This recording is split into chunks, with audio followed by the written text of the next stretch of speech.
Assalamualaikum warahmatullahi wabarakatuh. Perkenalkan, nama saya Kartika Dwi Cahya dari Offering D2 untuk mata kuliah Perkembangan Peserta Didik.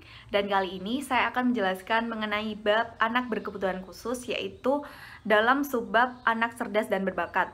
Nah, yang pertama saya akan menjelaskan mengenai pengertian dari anak berbakat. Jadi, anak berbakat itu adalah seseorang yang memiliki kemampuan tinggi dan juga dapat menciptakan prestasi-prestasi yang tinggi dalam bidang tertentu.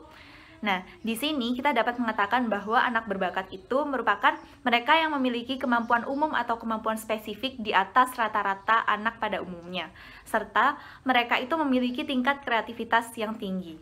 Nah, dan di sini ada beberapa faktor yang menyebabkan seseorang itu bisa menjadi anak yang cerdas dan berbakat, yaitu yang pertama ada faktor genetik dan yang kedua ada faktor lingkungan.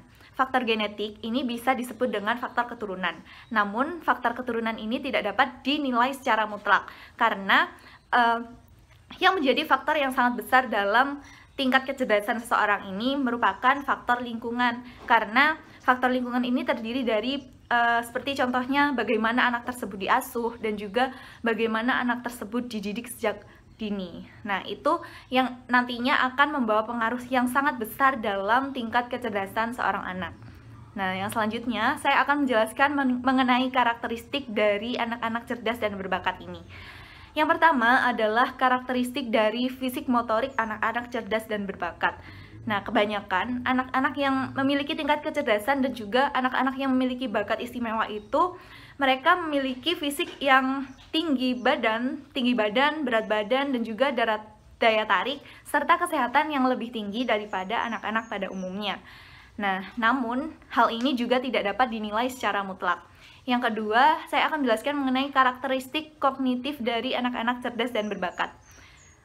Ketika dilihat dari karakteristik kognitif, jadi anak-anak berbakat itu mereka cenderung lebih mudah untuk belajar membaca daripada anak-anak pada umumnya, serta mereka memiliki kemampuan advance dalam bidang pelajaran tertentu. Itu merupakan karakteristik dari kognitif anak-anak cerdas dan berbakat. Nah, yang selanjutnya adalah karakteristik sosial emosi dari anak-anak yang cerdas dan berbakat.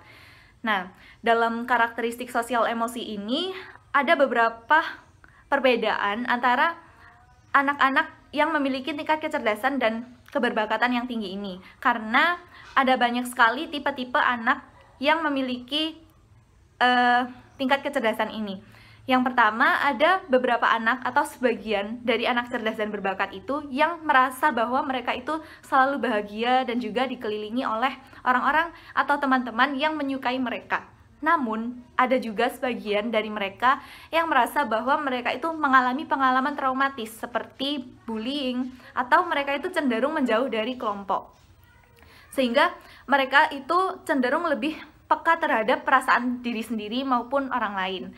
Nah, di sini dari karakteristik-karakteristik itu tadi, kita dapat menilai beberapa metode pembelajaran yang cocok untuk diaplikasikan kepada anak-anak cerdas dan berbakat.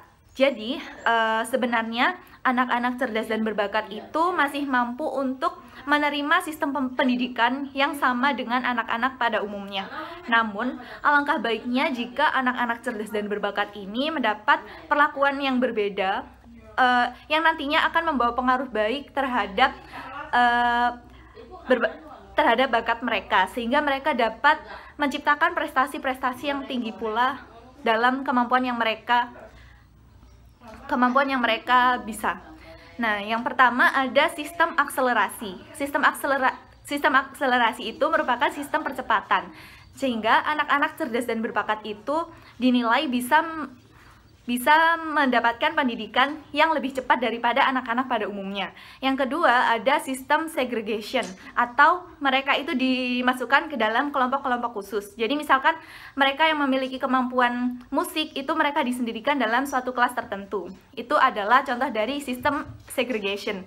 Yang terakhir ada sistem enrichment. Enrichment ini merupakan sistem pengayaan, sehingga mereka bisa lebih fokus untuk mendalami bidang-bidang yang mereka pilih.